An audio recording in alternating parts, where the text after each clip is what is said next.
enseñar hace parte del processo mais grande de conhecer. E ensinar implica necessariamente aprender.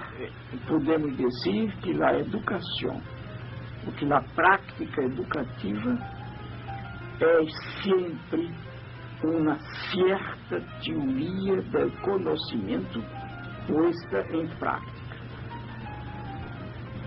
Sempre. A melhor maneira de uno se acercar é distanciar-se, não? Do ponto de vista da teoria, del conhecer. É muito difícil para que um seja se os outros não são. Quer dizer, o educador necessita do educando, assim como o educando necessita do educador. Ambos se educam, aunque as tarefas de ambos sejam específicas. Quer dizer, o educador não é igual ao educando, como eu disse por la manhã.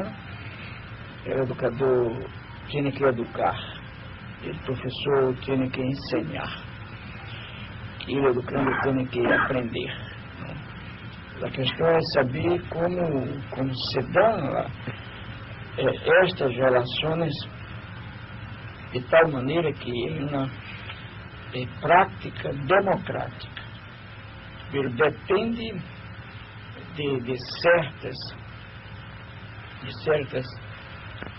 qualidades que o professor tem que criar, não? Como esta, de não ter vergonha de não saber,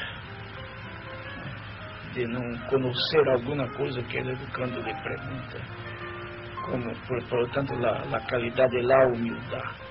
Hoje dia temos muito bem clara a questão de onde vai a razão. E pelo eu incluo nisso tudo a paixão, os desejos, os sentimentos. E tudo isso tem que ver com a questão de conhecer.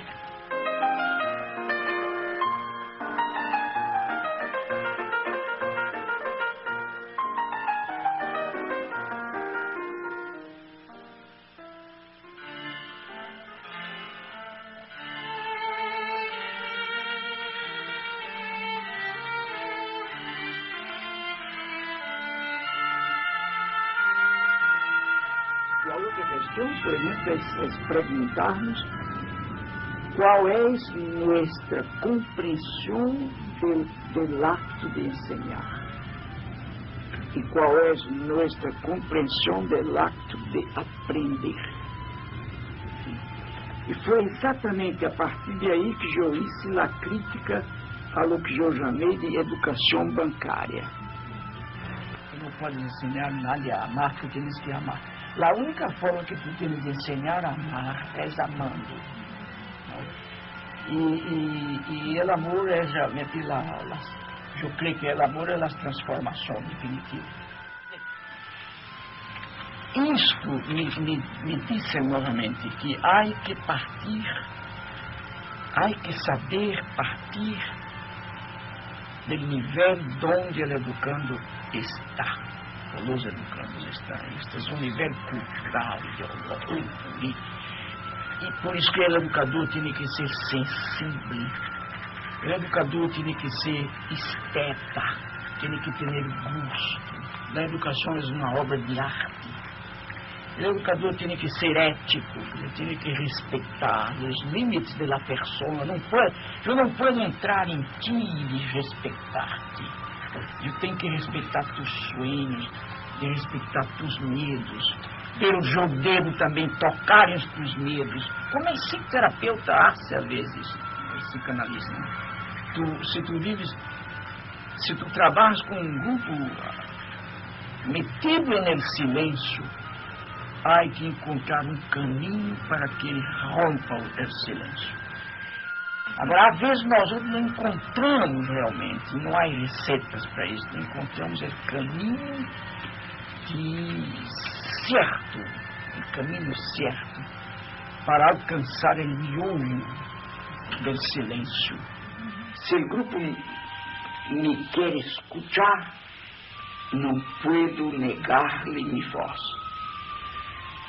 Pero em seguida, eu demonstro que necessito também de sua voz. Minha voz não tem sentido sem a voz do grupo. E lo evito e lo desafio. O ponto de partida da educação está no contexto cultural, ideológico, político, social de los educandos. Não importa que esteja este contexto echado a perder. Uma das tarefas do educador é rehacer isto. Nesse sentido é que o educador é também um artista. Ele rehace o mundo. Ele redibuja o mundo. Repinta o mundo. Recanta o mundo. Redança o mundo.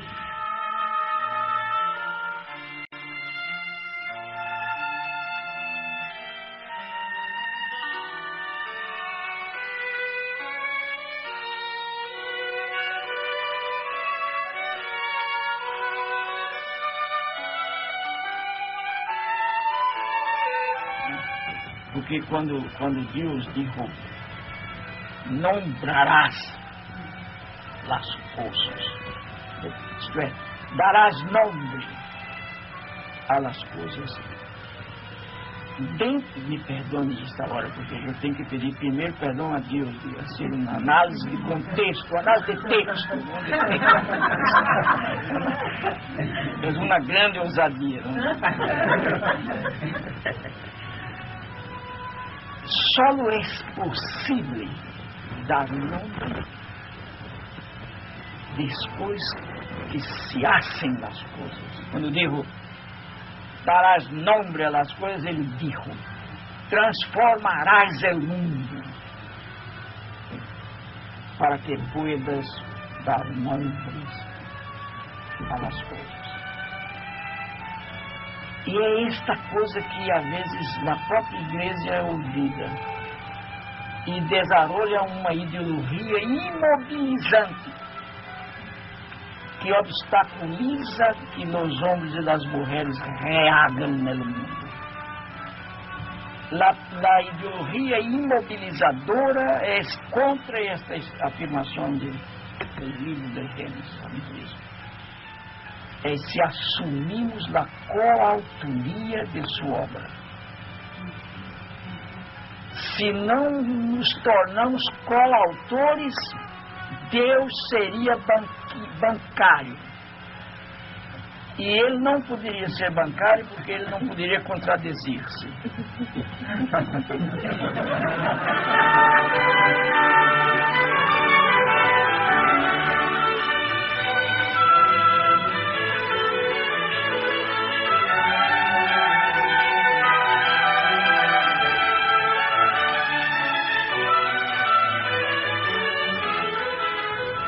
A educação só ganha força na medida em que, reconhecendo-se fraca,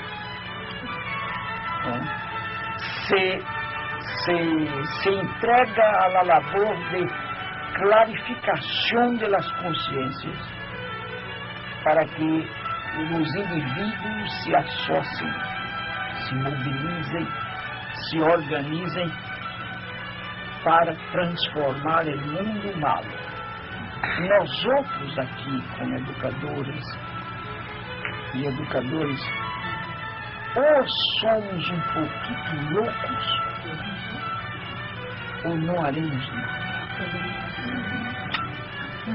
Ora, segundo, se, sin embargo, fôramos solamente loucos, nada haríamos tampouco. Se fôramos solamente sanos, também nada haríamos. Só há um caminho para ser algo, é ser sanamente louco ou loucamente sano.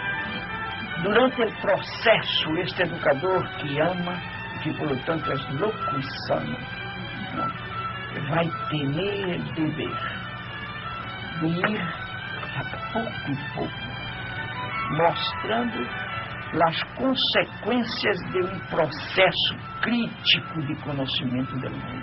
A ideologia dominante involucra sempre metodologias bancárias. Quer dizer, quanto mais tu castres a capacidade de pensar certo, que implica capturar a essência de los hechos que se dão, quanto mais tu conduz ou tu sugieras a las pessoas que a realidade é um puro dado, tanto mais tu domesticas. Porque há também os autoritários na democracia, né?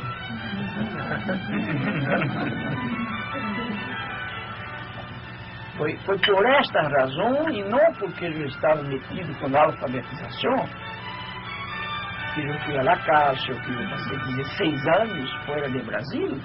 Não era porque eu hacía a alfabetização, é porque a alfabetização que eu hacía implicava esta compreensão crítica do mundo. Era isso, uma transformação do mundo, e incluso exerce para que se tenha poder e para que se tenha libertar.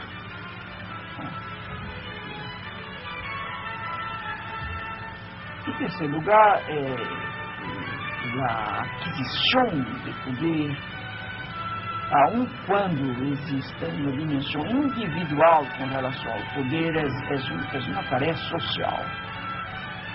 Quer dizer, implica uma combinação de esforços, uma mobilização de esforços, uma organização de táticas para a luta. Sendo que não é possível aumentar as esferas de poder. A única maneira de aumentar o mínimo de poder é expulsar o mínimo de poder. Entende? Se vamos admitir que tu tens solamente 10 centésimos, 1 metro de espaço. Se tu não o ocupas, o poder maior que ocupa este metro. A transformação do mundo passa também por esta apreensão conscientemente crítica do mundo.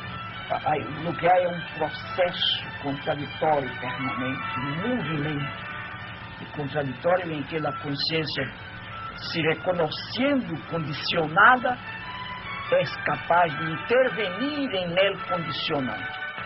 Eu posso lutar por libertar porque eu sou condicionado, pelo não determinado.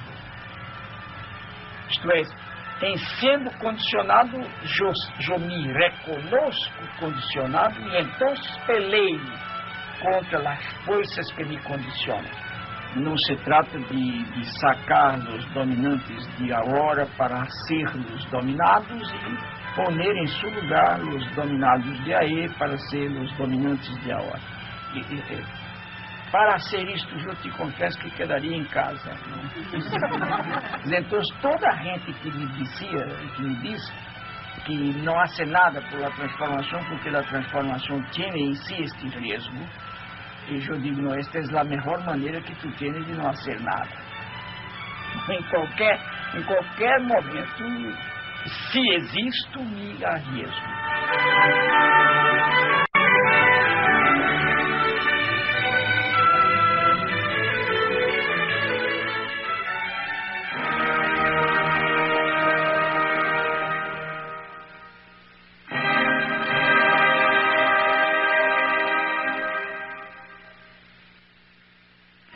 Há que ser uma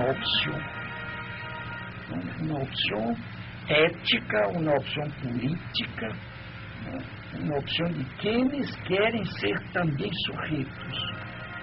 Esta utopia é realizável, em que não haja opressor e oprimido, em que haja níveis diferentes de poder e de responsabilidade. Porque também a utopia certa para nós outros não poderia ser aquela em que chegáramos a uma espécie de reino da irresponsabilidade, em que toda a gente usasse sua liberdade para ser o que quer. Não é possível. Não há vida sem limites. Sem limites. E a existência dos limites estabelece necessariamente a necessidade de certos poderes, que não cabe a todos. Me gostaria de dizer a vocês que às vezes se afirmou, ou se afirma, que Paulo Freire reduziu educador e educando a um mesmo nível. Não. Se educador e educando foram da mesma pessoa, não haveria por que falar de um e de outro, porque um não sabia o outro. Eu reconozco que sem limites não é possível viver, ok. Pero há séries de limites que eu reuso. E reuso por questões ético-políticas, culturais, etc. A tarefa pedagógica não é tanto insistir para que se cambie logo os limites, mas para deixar claro que cambiá-los implica transformar mais coisas.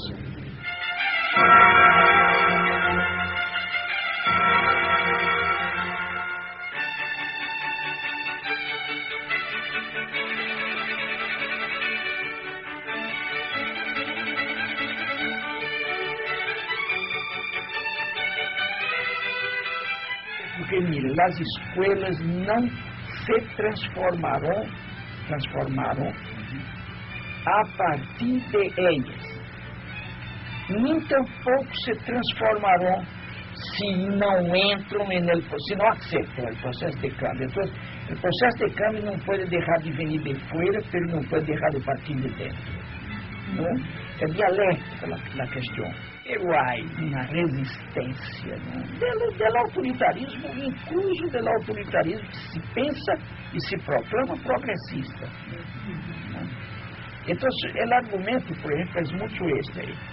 Mas não há tempo. O diálogo atrapalha, echa a perder, dificulta. Em lugar, para mim, o raciocínio seria outro.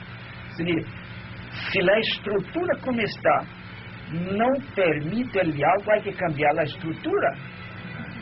E não dizer que não pode. Eu também sei que não pode fazer diálogo assim.